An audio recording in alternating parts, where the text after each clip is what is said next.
अस्सलाम वालेकुम दोस्तों, एक मरतबा फिर हाजिर। सभी दोस्तों को सलाम, नमस्ते, आदाब। दोस्तों, सीमा हैदर के हवाले से बात करेंगे। सीमा जिस तरीके से वीडियोस बना रही हैं, फनी क्लिप, क्या इस मौके पे जब पूरी दुनिया की निगाहें उन बच्चों पर है, पाकिस्तान हिंदुस्तान के 140 करोड़ लोगों की निगाहें उन बच्चों पर हैं कि बच्चों का भविष्य, जिस तरीके से मोमिन साहब ने खुद बोला है कि उनका भविष्य पाकिस्तान में है, यहाँ उनका भविष्य नहीं है हिंदुस्तान में, तो उसको क्या हक हासिल है कि वो इस तरह की ड्रामेबाजी करे।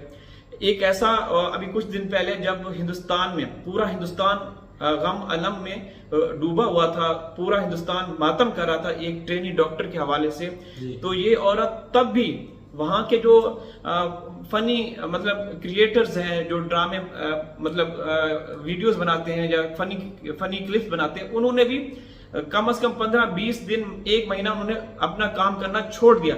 लेकिन ये औरत उस वक्त भी बाज नहीं आई। ये उसको जो स्क्रिप्ट लिख के देने वाले हैं, स्क्रिप्ट लिख के देते रहे और ये ड्रामे, फिल्में और पता नहीं क्या क्या बनाती रही। कभी ये दिखाती कि घर में मैं अकेली हूँ, या उसका वो चिंटू मिंटू था, वो इसको किसी को फोन करते, भाई आज तो मैं अकेला हूँ, आज तो बड़ा मजा आएगा, ये आएगा। क्या ये जेब देता है किसी को? और ये औरत का इसका आप बैक देखें, इसका बैकग्राउंड देखें कि आई कैसे है। एक क्रिमिनल औरत हिंदुस्तान में जड़ें गाड़ चुकी है और आए रोज लोगों को टारगेट कर रही है, तो क्या ये सही है वकास भाई? जी तनीर भाई, हम तो शुरू से यही कहते आ रहे हैं तनीर भाई, जिस तरीके से वो लोगों को ललकारती है, चाहे वो मोमिन मलिक सर के भी किस तरीके से उसने खड़े नाम लेती आई, हेमंत पराशर सर के, और जितनी भी हमारे साथ हमारी बहनें हैं, यहाँ तक के सूर्या वर्मा जी का भी एक दफा नाम लिया गया, जो कि तनीर भाई वो इंसानियत के लिए शुरू से आवाज उठा रहे हैं, सूर्या वर्मा जी भी। क्योंकि देखें, मोमिन मलिक सर तो 7-8 माह हुए वो आए, मगर सूर्या वर्मा जी, आस्था माँ जी शुरू से डे फर्स्ट से, सरिता जो दीदी हैं वो भी तकरीबन शुरू से ही आवाज उठा रही, और भी हमारी बहुत सारी बहनें हैं, मंजू दीदी हैं और बहुत सारी बहनें, वो शुरू से आवाज उठा रही है। मगर तनीर भाई दूसरी तरफ ये 100% तो क्या मैं कहता हूँ 1000% भारतीय कानून की धज्जियां उड़ा रही है। भारतीय जो संस्कृति है, जो हम ये कहेंगे कि मर्यादा है जो महिलाओं की, वो तनीर भाई उसको तार तार कर रही है। जो भी कुछ कर रही है, सनातन मजहब के बारे से देख लें आप, उसके अंदर भी क्या कुछ नहीं किया। और तनीर भाई कितने खुलकर जो है ना, जब आपने जैसा भी जिक्र किया, वो डॉक्टर मोमिता जो ट्रेनी डॉक्टर थी, उनका जब हत्या की गई, तो उसके अंदर भी ये अपने फनी क्लिप बनाती थी, मलाइया व्लॉग बनाती थी। और तनीर भाई इसकी हरआरामी देखें, अभी इसके केस बिल्कुल रिसेंटली, यानी कि समझ लें अभी कुछ दिनों में ही समाप्त करें, बड़े बड़े केस। और तनीर भाई इतना खुले धड़ल्ले से कहती है कि कोई भी मेरा एक भी बाल बिगा नहीं कर सकता, चाहे पूरे पाकिस्तानी मिल जाए। और तनीर भाई इसके साथ साथ देखें, पर डे ये 2-2, 4-4 चैनलों पे जो है ना अपनी वीडियोस डाल रही है, व्लॉग बना रही है। तनवीर भाई व्लॉग का इसको पता ही नहीं है व्लॉग होता क्या है, ठीक है, सिर्फ बेवकूफ बना रही है। चाय के अंदर पत्ती डाल के साइड को हो जाती है, बाकी खाना फलाना ढिकाना, उतारना चढ़ाना, रोटी बनाना, आटा गूंदना, वो तो और अपने जो व्लॉग है इसमें इसके एक्सप्रेशन देखा करें आप लोग, किस तरीके से मतलब अश्लीलता वाले गंदे, ऐसे जैसे वो ठरकीपन की एक इंतहा होती है, इस तरीके से इसके एक्सप्रेशन होते हैं, आंखों के इशारे करना, आंखें मारना, ये वो। तो क्या ये एक औरत को, एक शरीफ औरत को जेब देता है? दूसरी बात, जब से ये औरत है, ये 1.5 साल होने वाला है दोस्तों, 1.5 साल होने वाला है। इन 1.5 सालों में आपने इसकी कोई एक अच्छाई, इसकी कोई एक खसूसियत देखी है, कोई इसके मतलब कोई पॉजिटिव जिसको हम समझ सके? कभी इसने कोई ऐसा काम किया, कोई ऐसी मतलब कोई अच्छी बात की हो? शुरू से लेकर अब तक हमेशा, जब पहले दिन से जब ये अपने चैनल पे आई, तब से ये लोगों को बुरा भला ट्रोल करना, गालियां देना, हिंदुस्तानी बहनों, भाइयों, बेटियों का नाम ले लेकर गालियां देना। अरे देखिए ये कितनी नमक हराम है कि जिसने इसको आजादी दिलवाई, जिसने इसकी बेल कराई, जमानत कराई, हेमंत पराशर जी, जिसने इसकी मतलब वो कि इस इतनी एहसान फरामोश है, ये इतनी घटिया किस्म की औरत है कि उसको भी उसके मतलब गालियां दी।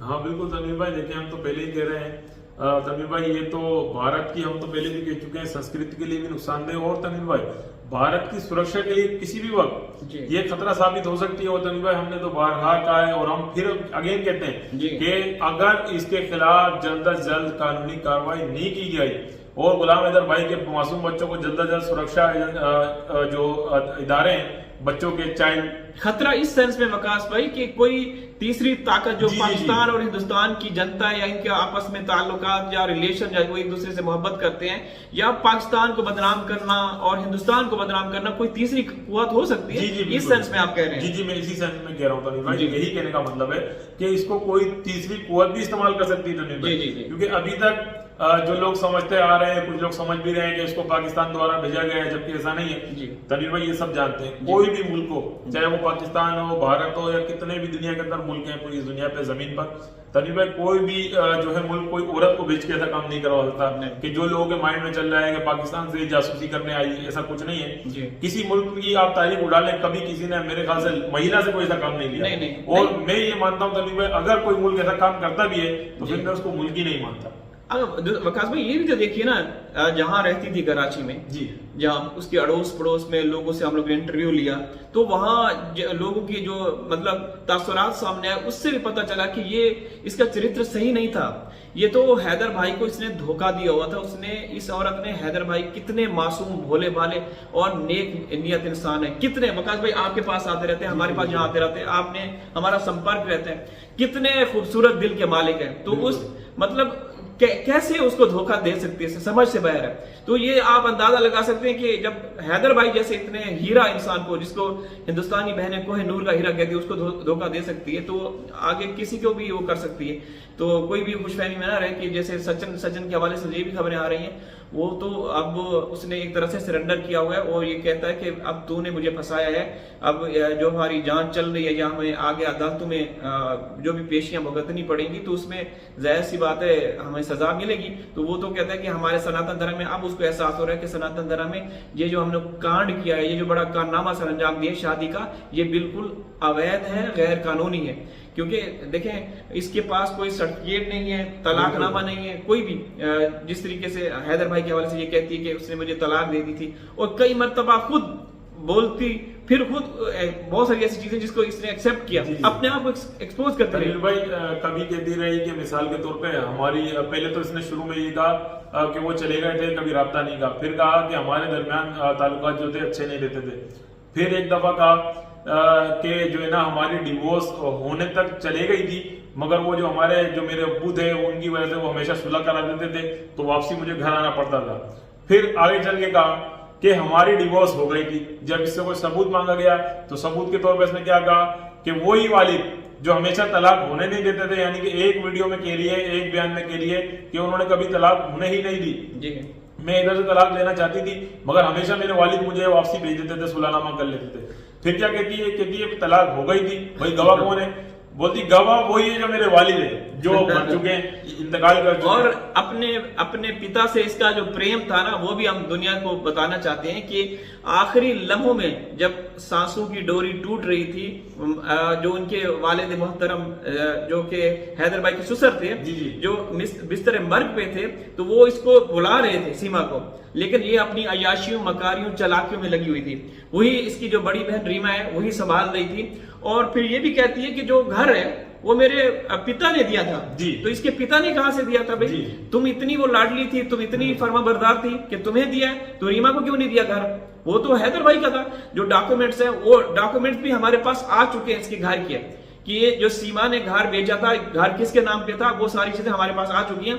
तो एक ये जो डॉक्यूमेंट्स की कॉपी हमारे पास है वो मोहम्मद साहब के पास भी है, क्योंकि सीमा ने कई मरतबा कहा था कि ये घर जो था हैदर का नहीं था। तनवीर भाई देखें, एक मिसाल के तौर पे अगर इन केस वो ये कहती है ना कि भाई ये वालिद ने मेरे घर मेरे को दिया था, तनवीर भाई एक आपको पता है वो ट्रांसफर लेटर होता है कि भाई ये मैं अपनी बेटी को गिफ्ट कर रहा हूँ, तो उसका जो एफर्ट क्या कहते हैं उसको, एग्रीमेंट, जो एग्रीमेंट तनवीर भाई पेपर है वो मोमिन मलिक सर के पास दी और हमने भी देखा हुआ है, तो उसके उसी आधार पे मोमिन मलिक सर सारी चीजें सामने रखेंगे। उसमें कहीं गिफ्ट का जिक्र ही नहीं है कि इसके वालिद ने गिफ्ट किया है, वो डायरेक्ट खरीदा गया है। और अगर उसका बैग निकाला जाए पिछला, तो वो मकान जाहिर सी बात है वो आपको भी नाम पता है, मुझे भी पता है, वो किसी और ने किसी और को बेचा था, फिर खरीदा गया सीमा के नाम से। तो भाई ना वालिद का इसकी कहीं जिक्र ही नहीं है, तो वालिद की चीज ही कहां से होगी? वकास भाई रीमा ने खुद, जो इसकी बड़ी बहन है, कितना इसको झुटलाया, इसके झूठ, इसको बोला कि ये झूठी औरत है। अपने वालिद जब वो आखिरी लम्हों में, मतलब वो बिस्तर मर्ग पे थे, हॉस्पिटल में थे, तो उस बेचारे बुलाते रहे, ये नहीं आई, ये नहीं आई औरत। तो ये किस किस्म की है जो अपने माँ बाप की ना हो सकी, जो अपने हकीकी मियाँ की ना हो सकी, तो वो किसकी होगी? तो ये तो जो सचिन या ये एपी सिंह या नितरपाल ये खुशफहमी में है, ये सिर्फ और सिर्फ इस वजह से कि वो आ रहा है जी, पैसा आ रहा है। ठीक है, तो दोस्तों वीडियो लाइक कर दीजिएगा, चैनल को सब्सक्राइब कर दीजिएगा। हाजिर होंगे किसी और वीडियो में, तब तक अल्लाह हाफिज।